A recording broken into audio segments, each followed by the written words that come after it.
much time really in clean from these boats. I go out of town. By the time I come back, it's something need to be done. This, that. The captain, the this, the that. You know what I'm saying? I remember I took French Montana out. Shit, we was out 10 minutes and we both was handcuffed. You know what I'm saying? I had to finesse us back out. You know, it's just, you realize later on, you know what I mean, when it's just something that, a passion or something you just desire, something you just want. I ain't really put no business thought behind it. You understand? Well, the person I am now, those same yachts, I'll be getting more money with them. You know, at that point, I was like, man, I don't want nobody on my shit putting ashes everywhere. You turn into an asset now. There it is. So we got to credit Ross with the Club La Marina and the yacht. And inspired that line. We introduced you to the yacht life. Of course. Of course. I should tell you, we had a lot of good times. So let me ask you this: we see all of your different brands that you are affiliated with, from Bel Air to Rap Snacks to, of course, Wingstop. How particular are you about putting your name on something? Like, I'm sure a lot of opportunities come through you. Right. What is it where it's like, all right, this is something I'm gonna rock with, this is something that I'm not gonna rock with? Really, it should just be something that as soon as I see it, I fuck with that. If you gotta sit there and try to sell me on the illusion, I doubt it get comfortable. But if it's something that I just naturally fuck with, it should be a go. It should be a go. It's not just about the paper. It's something I always speak on. I walked away from seven figures up front for a cigarette campaign. I told them I don't smoke squares from there. I can't help you on that. Well, we don't need you to smoke them. I can't do it. Yeah, and what's the approach? Is it a process going through the team first, or is it something like, sometimes you're saying, I like this brand, find out how I can be involved? I've done that a lot. I don't have no problem doing that. Same way I went and bought the John Deere tractor. I cut the grass a couple times, and I said, it's time for us to do some business. Yeah, y'all reach out to John Deere, let them know.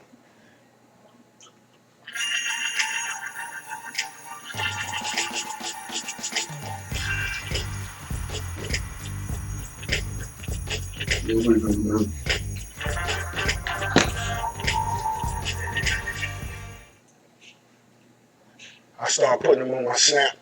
We had a conference call 2 weeks later. What's the vision? I came up with one right there in 20 seconds. We need to get black farmers more involved with the culture. We need to get this, that. We need to support more of this, that. Yeah, it came naturally to me. Makes sense. Makes both sense and sense. It's a fact. You did one of the dopest things I've seen in a long time for your son's 16th birthday. Right. I believe you brought him a Wingstop. Right. Talk about that, because that was something that was very unique, very dope, very entrepreneurial. And we'll talk about that a little bit. You know, my son, he's a very mature individual. You know what I mean? He's actually a great student, a great son. You understand? And he's an amazing football player as well. And he's very mature. You know what I mean? He's grew up watching me run in and out of Wingstops. He's always been, come on, I'm finna go to Wingstop. Let's go. Come on. I grab a broom, you get the mop. Come on, let's go. He understands that. He gets that. So I just wanted to reward him as he coming into a young man, his maturity level, and let him know, come on, let me give you some of these responsibilities as well. It's not just money and paper, but it's also responsibility. I've never seen Rick Ross phone calls you sit in on here and there. Let me get your input on this and that. I'm just letting him know how valuable he is. And you grooming him for the future. So you provide an asset that he can have later on down life. Most definitely. That's why that was so dope. Because like, you could have just got him something that's a material item, but to actually get him a business and groom him in the business, now it's like, mentorship on a whole different level. Right. I think us as fathers and men, we got to teach our youngsters how to come into manhood and be responsible and take care of yourself, and not only yourself, but your family that you're going to create. So you're not just thinking for yourself.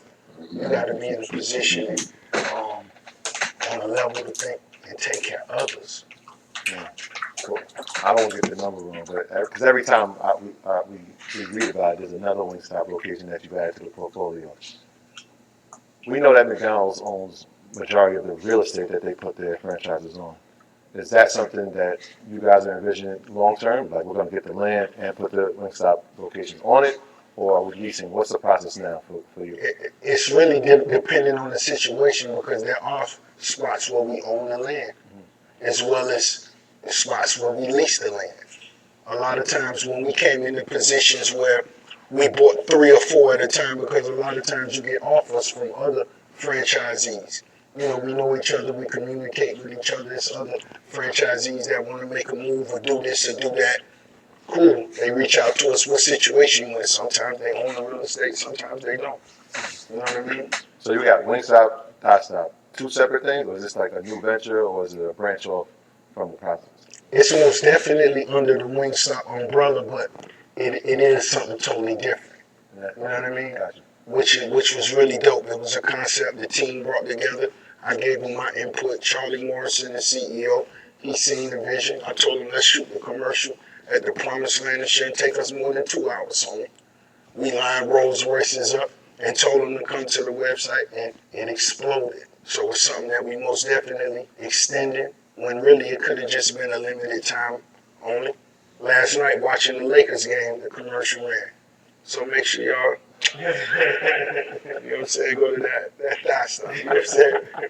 And so to me, that's what's real cool, man. Once again, something you've never seen. Right. Something we created during the pandemic. So, you know, it's just, we got to brainstorm. We got to network. We got to communicate. On the music side, like we hear a lot now about owning your masters, owning your publishing and all that.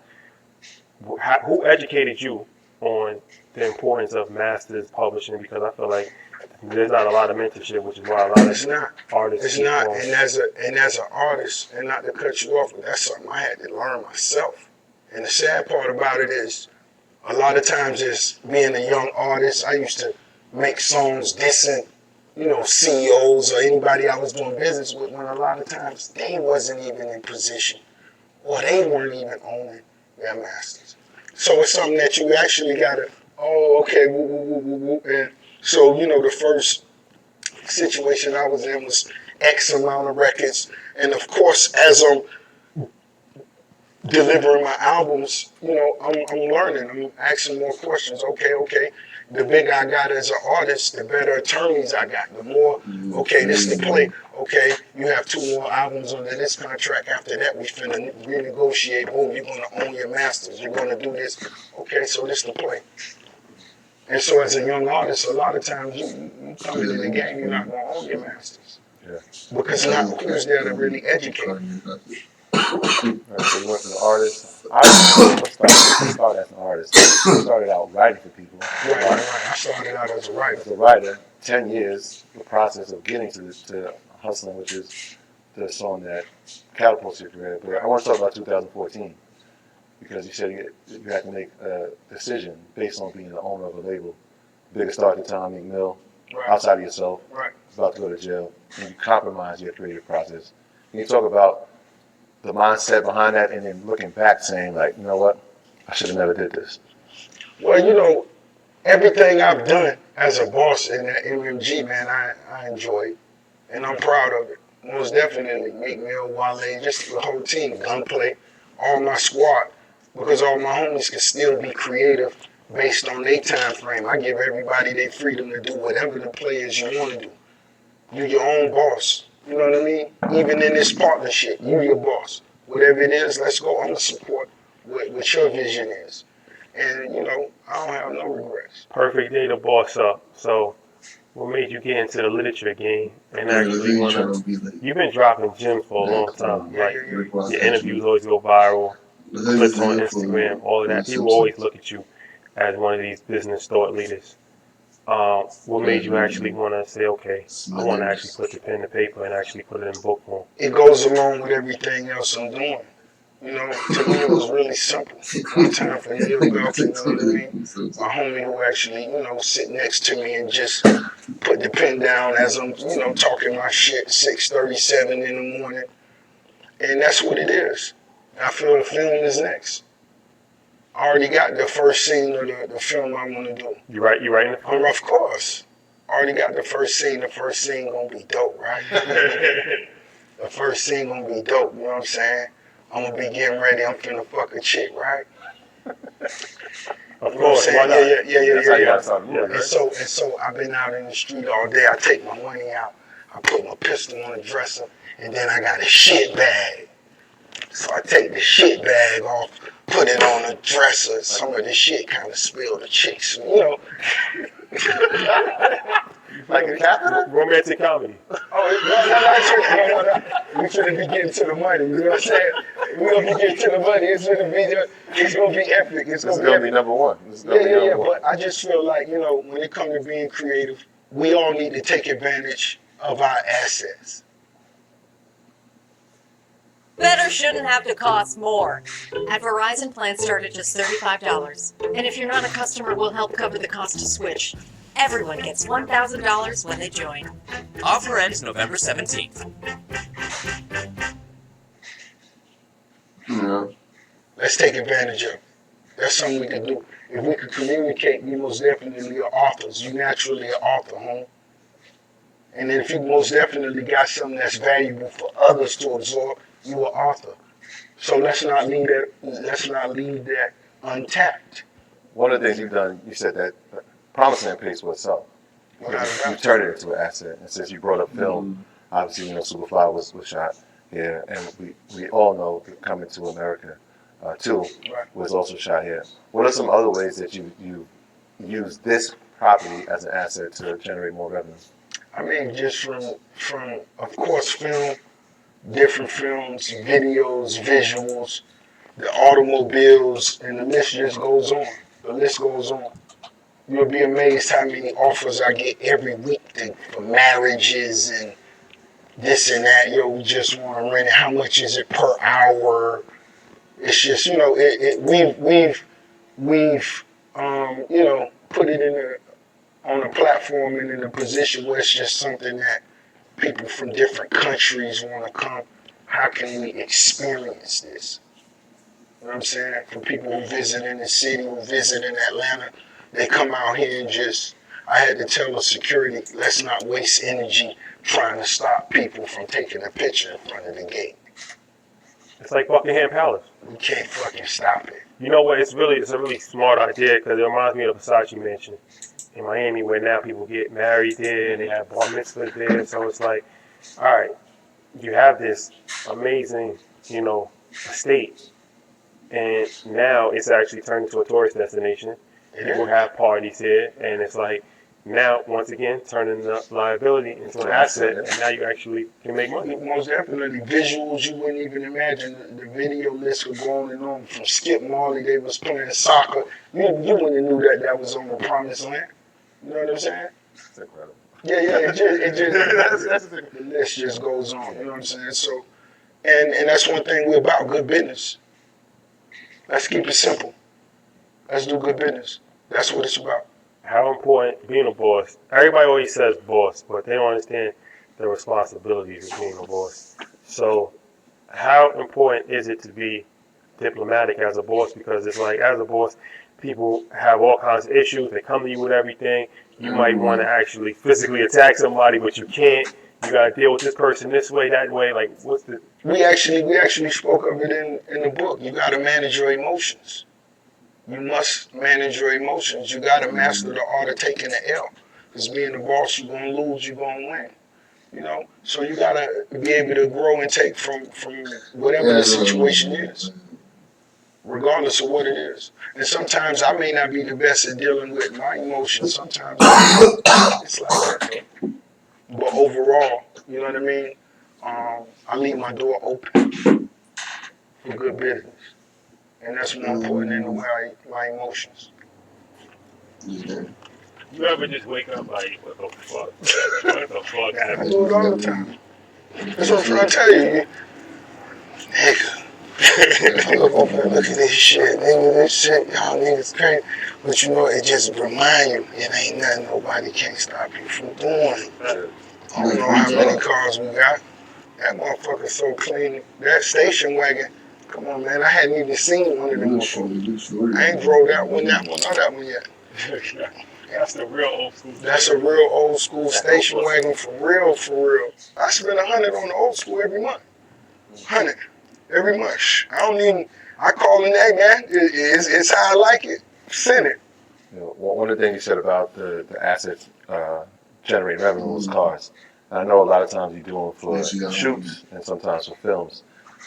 Have we ever thought about, because most people think cars are depreciated assets, liabilities, but they can be an asset, right? Have you ever thought about renting them out from a tour or something like that? Nah, I haven't. You know what I'm saying? My old schools, my classics. I really haven't. You know what I mean? But you know the way I look at them, they becoming more valuable.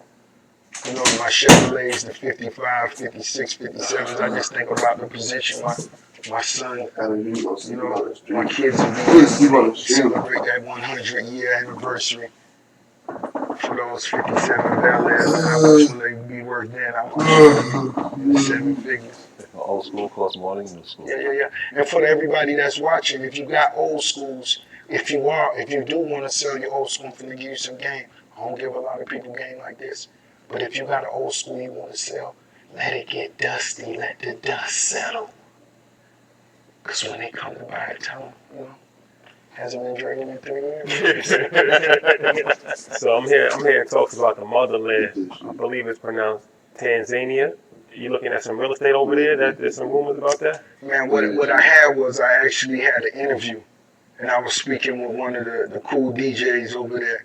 And, you know, he invited me over and, you know, I put it on the table and I told him, yo, if I was to come out there and cop a crib, what areas should I look in? What areas should I look at? You know what I mean?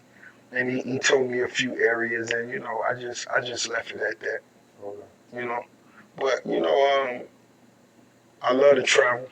I want to see the world. You never know, I may cop something overseas yet. I got a little traveling to do though. Well, one of the themes throughout Everything Boss Up is growth.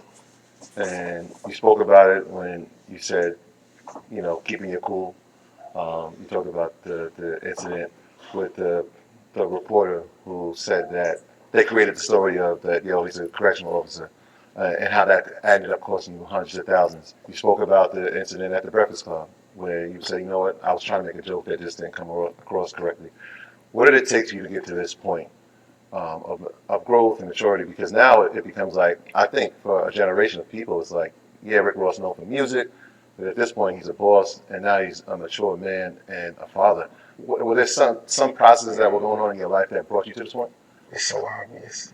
You gotta have respect. You gotta have respect. You gotta know your role. You gotta play your position.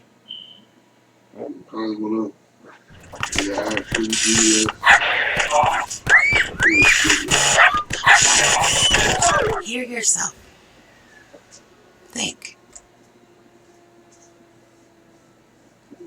You gotta know what the deal is. You gotta honor the set, man. That's how it go. And when you're one of them people who you honor the set, you understand your role, hey, maybe some things come a little easier. When I see motherfuckers who live a little reckless sometimes, go block your blessings, man. You could be sitting right next to the next play that could have put you in a position where to join the 3 Karma Club. I think one of my favorite lines you ever said was the bank account called the Holy Ghost. Yeah. And so, what number was the Holy Ghost number for you?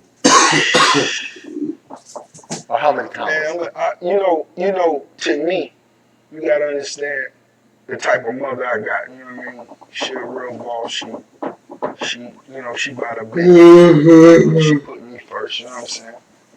When she call you and say, "God damn, son, God damn, this shit real," like, you know what I'm saying? Because I never got those calls from her, and I've been getting money a long time now. But it's like, yo, it's different when she calls you and say, and I say, I told you this shit real. You know what I'm saying? Because there are numbers that when they come, you gotta stop what you doing and like, yo, Levels. this shit real. Yeah. I mean, he said the line twice, so I know it had Yeah, to be yeah, real. yeah, yeah, yeah. Yeah, the bank will call it the Holy Ghost. I want to ask you two questions about that. My lawyer did too. The first one, as you can see, we listen to rap a lot. So once again, Nipsey, when he was like, when you make your first million cash, you're gonna feel the pressure. How was it when you made your first million? Because we always talk about $1 million like growing up, like it was like a million, and unfortunately, the vast majority of people never gonna be able to see $1 million.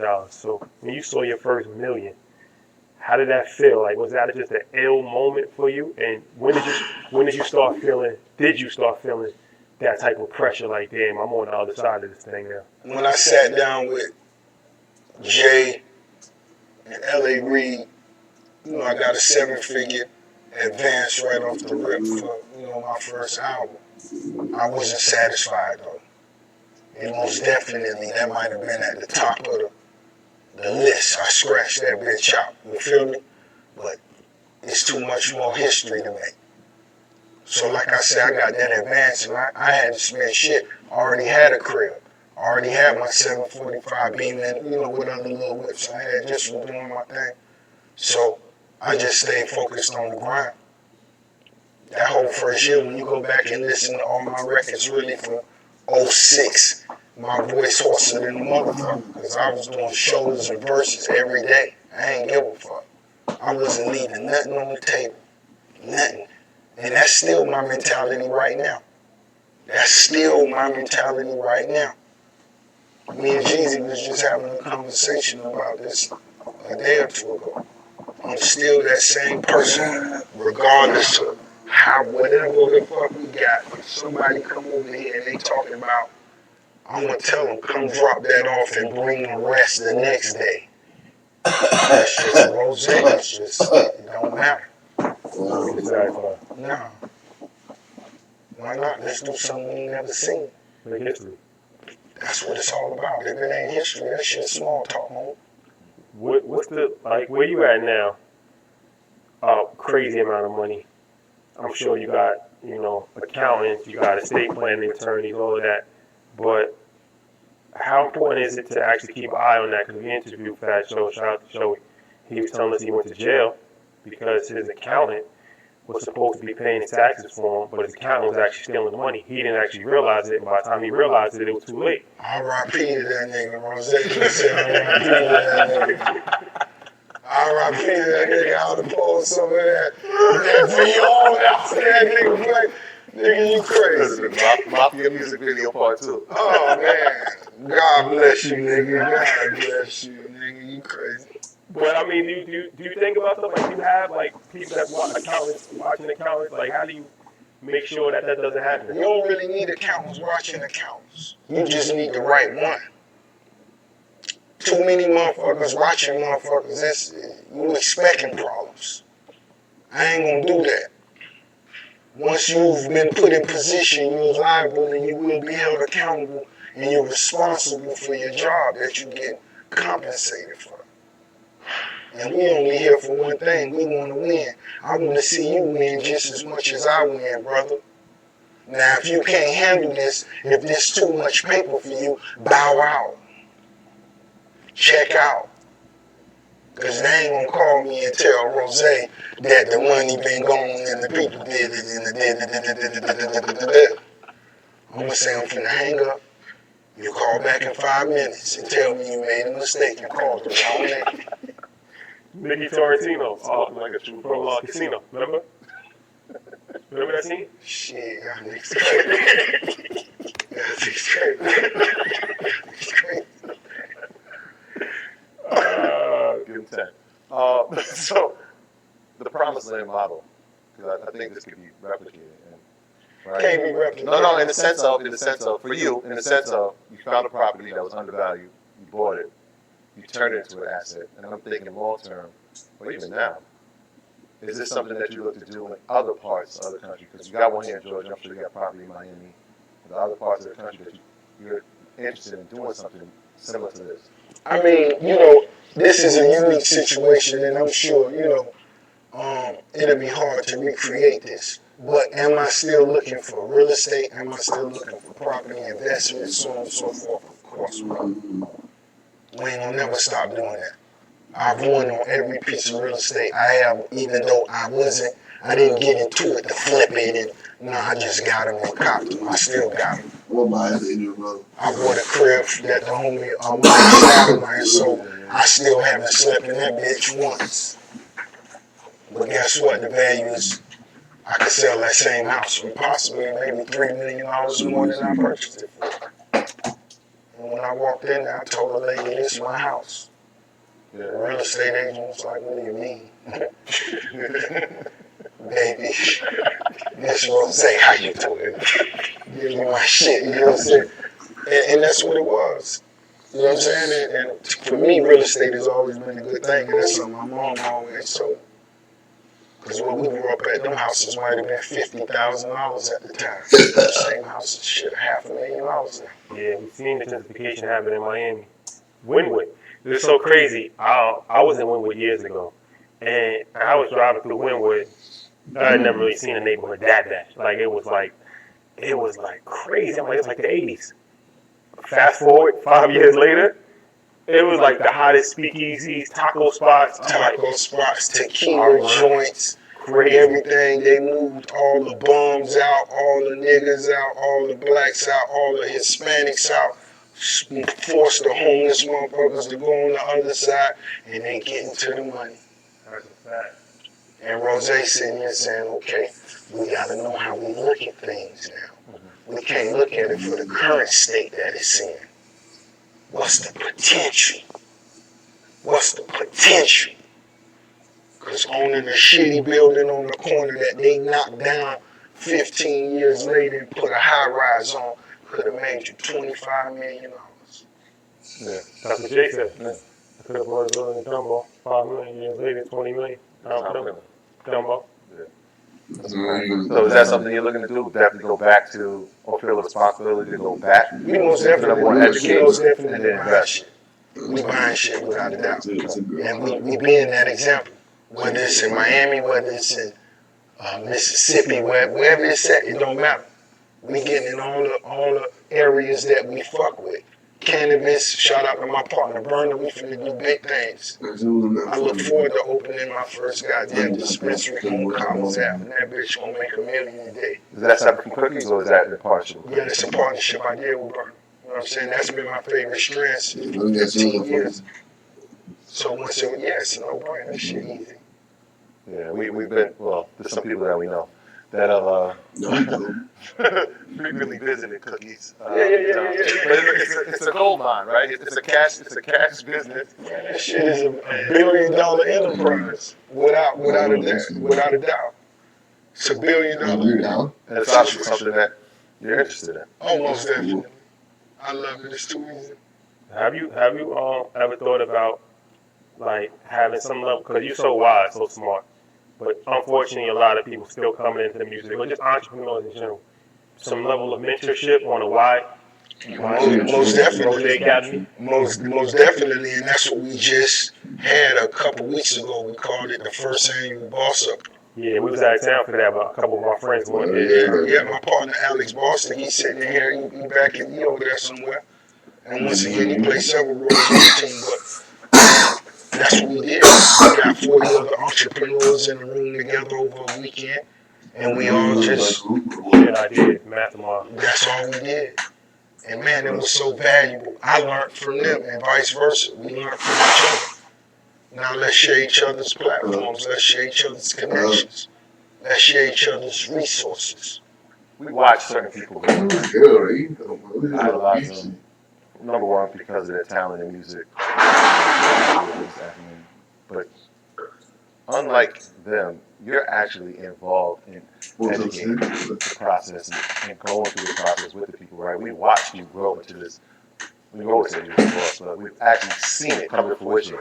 Right. Were you super intentional about that from day one? Like, yeah, I'm the boss, nobody made a sound, but let me show you how I am the boss. Yeah, without a doubt. I gotta show you. Will there be an EV for me? What about me? Hey, what about me? What about us? Wait, Is there an EV is there an EV for me? Me? For me? Jam everybody in. Every day. I'm hustling from the day we came in the game, and we still are. And we still are. And there's so much more to do, and I won't be satisfied until I've done something that's never been seen. Do that for with that That's new just not Cardi how I Holly. figure. There's also, yeah, most definitely, it's plays being made. This is a special time that we in life. When you look around and you see crypto and all this shit, it's just like when the Commodore 64s was first created and motherfuckers got to see a computer for the first time. That's what we are. We in a revolutionary part of life right now. And it's time to be a part of it. And that's just one of the things. You see the platforms, media, and all this shit.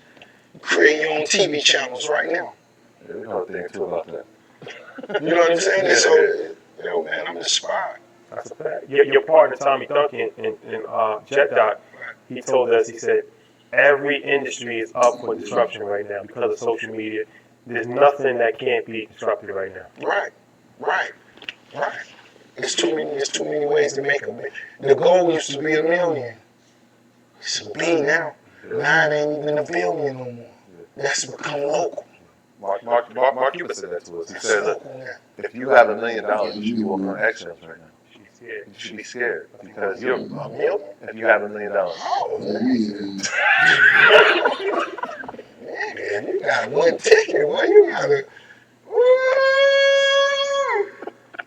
Oh, 10. 10. 15. Need at least 10 to be comfortable. Yeah. Nah. 10, you should be scared. Oh, okay. That's when you pitching on the mound like Rose. And no excuses gonna be accepted. We ain't accepting no excuses. We really coming to get it. It's one thing when motherfuckers rapping, making songs and talking about this, that, 20 million, and this shit real right here. This shit real.